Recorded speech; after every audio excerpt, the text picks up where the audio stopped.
Buonasera e ben ritrovati con una nuova edizione del TG Flash. Dopo la visita della Premier Meloni degli scorsi giorni a Lampedusa per la crisi migranti, oggi ha fatto tappa sull'isola Giuseppe Conte che ha attaccato il governo. Sono deboli perché non lineari in Europa, il commento del leader del Movimento 5 Stelle.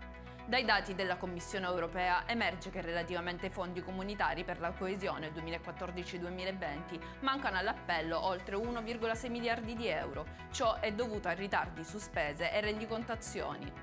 Ennesimo caso di aggressione ad un agente penitenziario nell'istituto minorile Malaspina di Palermo. La vittima è stata trasferita al pronto soccorso e dimessa con una prognosi di 30 giorni.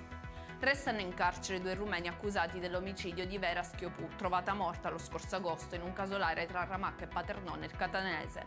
Per la procura i 2 avrebbero simulato un suicidio. In conclusione il meteo, continua il caldo torrido in Sicilia nella giornata di domani. Sono previsti picchi oltre 35 gradi in diverse province. E per questa edizione è tutto, il prossimo appuntamento domani alle ore 13:30. Arrivederci.